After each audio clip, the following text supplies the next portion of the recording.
विटा पोलीस ठाणे तसेच विटा उपविभागीय पोलीस अधिकारी यांच्या कार्यालयाअंतर्गत कर्तव्यदक्ष कामगिरी करणारे विटा पोलीस ठाणे निर्भया पथक या पथकात सांगली जिल्हा पोलीस अधीक्षक संदीप घुगे व अप्पर पोलीस अधीक्षक रितू खोकर मॅडम यांनी लोकसभेच्या पार्श्वभूमीवर आचारसंहिता लक्षात घेता सांगली जिल्ह्यात अवैध अग्निशस्त्रे बाळगणाऱ्या इसमांवर कारवाई करण्याबाबत आदेश दिल्यानंतर विटा उपविभागीय पोलीस अधिकारी विपुल पाटील यांच्या मार्गदर्शनाखाली निर्भया पथकातील सहाय्यक पोलीस निरीक्षक जयश्री वाघमोडे मॅडम, श्री महादेव शिंदे वाचक पोलीस उपनिरीक्षक व police head constable Suryakant Yashwant Salunke, head constable Pandurang Mohite, police constable Neeraj Barapatre हे नेहमीप्रमाणे विटा पोलीस ठाणे हद्दीत खानापूर येथे पेट्रोलिंग करत असताना police head constable Suryakant Yashwant Salunke यांना गोपनीय बातमीदारामार्फत माहिती मिळाली की पळशी तालुका खानापूर येथे पळशी गावी महादेव मंदिराजवळ एक अनोळखी इसम देशी बनावटीची पिस्तूल विक्रीसाठी घेऊन आला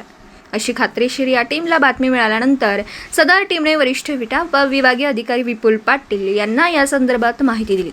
यावेळी पाटील यांनी कारवाईचे आदेश दिले। त्यानंतर पळशी येथे निर्भया पथकातील अधिकारी सहाय्यक पोलीस निरीक्षक जयश्री वाघमोडे मॅडमसह police head constable Suryakant Yashwant Salunke यांच्यासह टीमने महादेव मंदिराजवळ सापळा रचून सदरच्या अनोळखी इसमास ताब्यात घेऊन त्याचं नाव गाव विचारलं असता त्यांनी त्यांचं नाव राजकुमार पांडुरंग पाटोळे व वर्ष 28 असं पोलीस पथकास सांगितलं।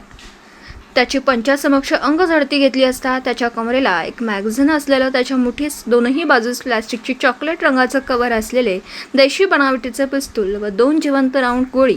याच्या पाठीमागील बाजूस KF 7.65 असं लिहिलेलं जवळपास 76,000 रुपये किमतीचा मुद्देमाल जप्त करण्यात विटा पोलीस पथकाला यश आलं। ही दमदार कामगिरी विटा उपविभागीय पोलीस अधिकारी विपुल पाटील यांच्या मार्गदर्शनाखाली विटा उपविभागीय पोलीस अधिकारी कार्यालय या टीमने केली आहे। या गुन्ह्याचा पुढील तपास निर्भया पथक सहाय्यक पोलीस निरीक्षक जयश्री वाघमोडे मॅडम करीत आहेत। या दमदार कामगिरीबद्दल सांगली जिल्हा पोलीस अधीक्षक संदीप घुगे यांनी या टीमचं विटा येथे कौतुक केलं, तर विटा उपविभागीय पोलीस अधिकारी पाटील यांनी अभिनंदन केलं। यावेळी विटा पोलीस ठाण्याचे पोलीस निरीक्षक शरद मेमाने यांनी ही टीमचं अभिनंदन केलं।